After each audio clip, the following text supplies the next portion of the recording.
com um estudioso, com um cara que sabe analisar números e que pode mostrar pra gente, claro, que a vacina funciona, Ana. Exatamente. A gente vai abrir agora espaço para o pesquisador do Infotracker da USP e da Unesp, o Wallace Casaca, com quem nós já conversamos aqui na Rádio Bandeirantes, assim que o Infotracker foi lançado, que é um sistema de monitoramento, de rastreamento de dados, né, dos bancos das secretarias de saúde aqui do estado de São Paulo, responsável por esse levantamento que o Joel está citando.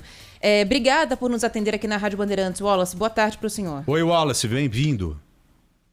Boa tarde, Joel. Boa tarde, Ana. Boa tarde a todos os ouvintes. É um grande prazer estar aqui mais uma vez com vocês. O prazer é todo nosso, Wallace. Tenha certeza disso. Você que é um cara que manja de pesquisa, de números, queria que dissesse pra gente aí o que é que você tem em mãos hoje que pode comprovar para todos nós que a vacina ou as vacinas funcionam de fato. Sim, de fato, de acordo com os estudos, e não somente estudos que nós temos conduzidos, né? Existem outros grupos de pesquisa no exterior, inclusive, que apontam para a mesma tendência, ou seja, a vacinação é provavelmente a medida mais efetiva para combater os casos mais severos, ou seja, os casos que acabam resultando em óbito e internação. Então, sem dúvida nenhuma, não somente os dados do Brasil, como a gente levantou e constatou isso, mas também qualquer outro país que investiu num processo de vacinação massiva. Independente do tipo de imunizante que foi utilizado, o que a gente constata, por exemplo, a partir de simulações matemáticas, é que se a gente vacinar em massa, os índices de óbitos e internações caem de forma drástica com a vacinação. Então, é incabível, né, ter essa dúvida da vacina em plena era da tecnologia, né? Ainda mais que a gente tem acesso aos estudos, esses estudos eles têm acesso livre, inclusive, qualquer pessoa pode ter acesso, que tiver interesse, né, no assunto. Então, assim, é muito triste, né, a gente saber que tem grupos de pessoas que ainda duvidam da eficácia da vacina, né? E essa pesquisa, esse levantamento que vocês fizeram aí na Unesp, Wallace, quais foram os números que vocês conseguiram nesse levantamento? São dados de vítimas da doença versus vacinados desde janeiro, de janeiro até o meio desse ano, é isso? Mais precisamente de março até o final de julho. Tá. Então, nós avaliamos esse período, que foi onde começaram a surgir as primeiras pessoas parcialmente imunizadas, né? E também completamente imunizadas, né? Principalmente aqueles grupos de comorbidade e os idosos. O que a gente constatou a partir desses dados, que são de pessoas internadas no período em todo o Brasil, ou seja, em âmbito nacional, é que apenas em torno de 3,6%, né? 3,7% das pessoas que vieram a óbito no país, nesse período, foram pessoas que estavam completamente imunizadas, né? Ou seja, que já tinham tomado as 2 doses da vacina e já tinham tempo de carência para que o organismo criasse a proteção. Então, isso demonstra, né, que os outros 97%, de 96%, não tomaram a vacina, né?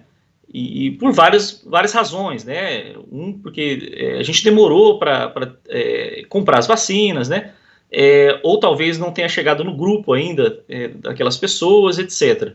Mas são dados que assim, apontam, né, para essa discrepância gigantesca entre o grupo que tomou vacina, ou seja, que se imunizou por completo, e o grupo que não tomou vacina. Há 2 cenários, né? Tem a pessoa que não toma vacina porque acha que ela pode fazer mal, ou para ela hoje, ou no futuro, ou aquele cidadão que não toma vacina porque simplesmente acha que ela não funciona.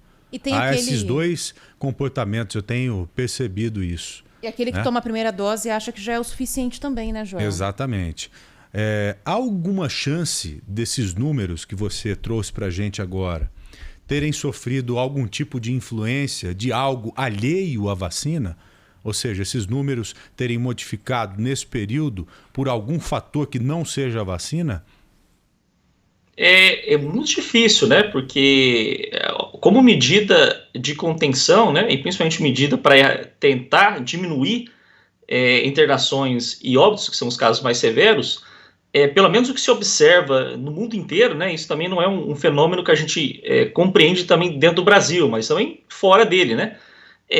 Que são países que de fato investiram em vacinação em massa e viram seus índices cair. É diferente de outros países hoje, que a vacinação está indo um pouco lenta, né, um pouco morosa, que os índices continuam a aumentar. Então, por exemplo, a Indonésia é um desses países, onde ainda não se tem boa parte da sua população nem ao menos imunizada parcialmente, eles estão vendo a coisa explodir lá. Então, assim, na verdade a gente já viu isso, né? A gente já vivenciou isso no Brasil e a gente está conseguindo controlar agora a doença um pouco mais por conta da vacinação. É claro, né, que as outras medidas também ajudam e não devem ser, de forma alguma, deixadas de lado por conta da vacinação. Ou seja, na verdade é um conjunto de medidas que garantem que a gente consiga ter aí uma tranquilidade para as próximas semanas. E só um parênteses, né, com relação ao que a Ana levantou, sobre o grupo de pessoas parcialmente imunizadas, né, que tomaram apenas a primeira dose. Nesse grupo em particular, nós também temos dados. O número de óbitos para esse grupo não foi tão pequeno, ou seja, isso significa que se a gente se imunizar só parcialmente, resolve o problema em partes. Então, é muito importante que essas pessoas que tomaram a primeira dose, mesmo tendo efeitos colaterais, a gente sabe que isso existiu de fato, né? Eu também, quando tomei, tive efeitos colaterais, mas mesmo assim é muito importante que volte para o posto de saúde para tomar a segunda dose, porque é apenas a segunda dose que de fato vai conferir uma imunidade bem maior do que somente a primeira. É verdade. Esse estudo ou esses estudos, eles englobam todas as vacinas, né? Isso. Você não faz distinção de uma vacina ou de outra. Eu vou dar um exemplo aqui no Chile, acerca da Coronavac, que é a vacina mais utilizada. 75% dos chilenos vacinados foram vacinados com a Coronavac, a mesma vacina que é produzida, vocês sabem muito bem, pelo Instituto Butantan. Por lá, olha a eficácia da Coronavac. 66% das pessoas que tomaram a vacina não contraíram a doença.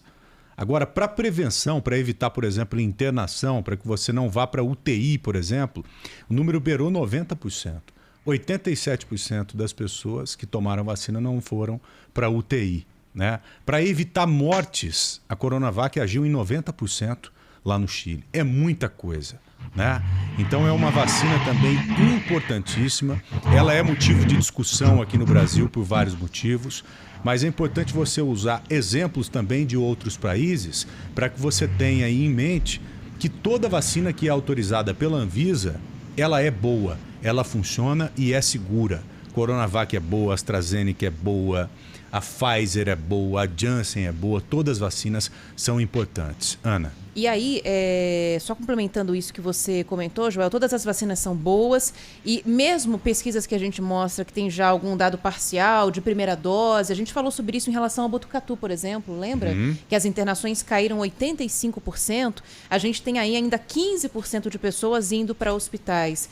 A gente está falando agora com o Wallace a respeito desse levantamento, 97% dos vacinados, das pessoas que tomaram a vacina sobreviveram, 3% morreram em 3%. Ainda assim é um número alto. Pode ser uma pessoa da nossa família, da minha, da sua, que para alguém é uma perda significativa. Então, a gente não está querendo colocar esse número como algo insignificante. É só para mostrar que numa relação de proporção, a vacina de fato tem um efeito muito significativo. Demais. E dentro disso, Wallace, eu queria saber se vocês têm algum detalhamento também em relação às idades. Em relação à vacinação, essa relação de vacinação e mortes de acordo com a idade. Vocês fizeram também alguma especificação sobre isso? Boa, deixando a pergunta mais clara ainda. Se esses 3%, por exemplo, que morrem hoje, que tomaram a vacina, se dentro desse número tem alguma faixa etária a ser destacada. Perfeita, excelente ponto. Nós levantamos de fato, ou seja, nós categorizamos o dado a partir das faixas etárias também, e também pelo tipo de imunizante.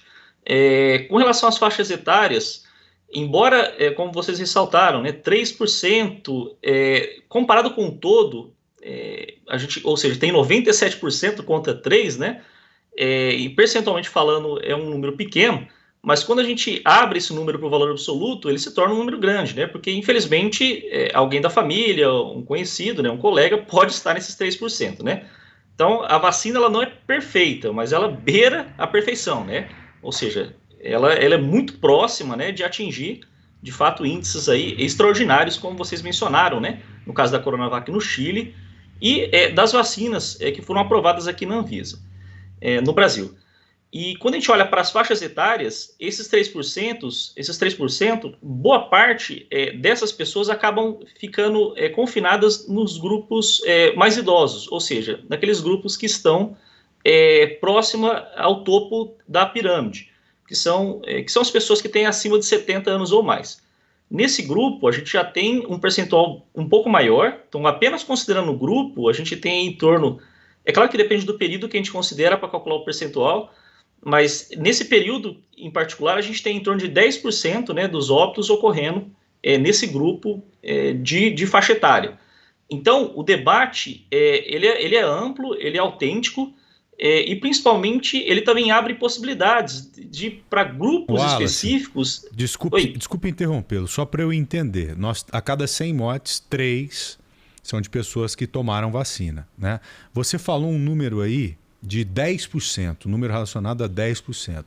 Seria de a cada 100 pessoas que morrem, 10 que morreram têm mais de 70 anos? Na verdade, quando você considera apenas o grupo de 70 anos ou mais, então você vai ter um determinado número de pessoas. Aí vai para 10%.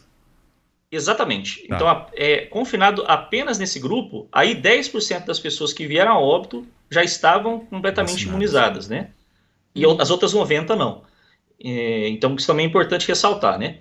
10% é um número razoável, ainda mais, né? Se tratando de vidas humanas. Então, isso abre um debate, principalmente para a possibilidade, né, de uma terceira dose, no caso do grupo dos idosos. Desse grupo específico. Interessante essa discussão, essa colocação. Desculpa, Joel, mas também idosos, e também há uma discussão em relação aos imunossuprimidos. Sim, né? óbvio, pessoas que entram junto. Que fazem tratamento contra o câncer, por exemplo, e assim como os idosos, o sistema imunológico não responde da mesma maneira à vacina. Eu vou falar uma coisa óbvia aqui, mas nunca é demais. Quanto maior a idade, quanto mais idade a pessoa tem, maior a necessidade de precaução, mesmo com a vacina. Esses números que o Wallace está trazendo para a gente aqui são números importantes que acabam comprovando essas coisas todas que às vezes a gente joga no dia a dia. Pois não, Wallace? Perfeito. E é importante, né, de uma forma geral, que as pessoas entendam que a vacinação, ela ajuda, né, e está ajudando a gente a reduzir os nossos índices do ponto de vista da imunidade coletiva, né, do ponto de vista coletivo. Então a gente já observa essas quedas bastante acentuadas, né, nas internações e nos óbitos. No entanto, a vacinação, somente ela não dispensa a manutenção das outras medidas sanitárias, pelo menos não nesse instante, né? Então é muito importante reforçar, independente do grupo, para que se de fato continue a cumprir as medidas sanitárias, como utilização de máscara, o distanciamento social e outras medidas, né? Então isso é bastante importante se frisar. Pois é, de minha parte está ok, Ana. Eu fiquei mais convencido do que já estava, é claro, com essa explanação, é claro, muito objetiva e clara do Wallace. E você? Também tô suficientemente satisfeita. Espero que o nosso ouvinte tenha também entendido o objetivo dessa entrevista. Não é defender a vacina A ou a vacina B. São todas. A gente defende todas as vacinas.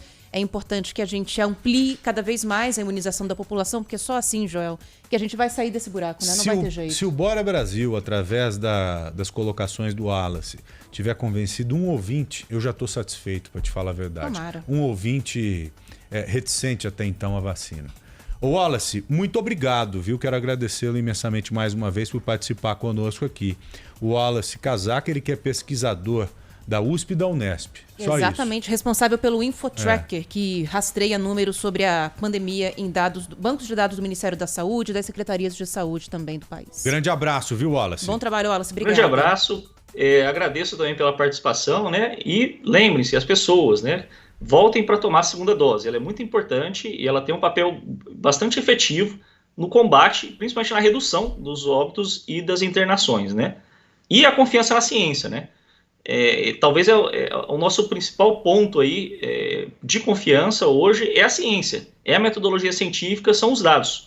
Então, o resto é opinião, e aí é difícil você argumentar se você não tem dados, se você não tem ciência envolvida, né? Então, isso é muito importante, né? Que as pessoas deem um voto de confiança para a ciência, porque ela sempre ajudou, ela sempre esteve ao lado da humanidade. Não o contrário, exatamente. Um abraço para você, até breve. Até mais. Wallace. Vamos para o intervalo? Vamos, com certeza. Por favor, não saia daí. 13h43, Bora Brasil, sempre no ar aqui na Rádio Bandeirantes.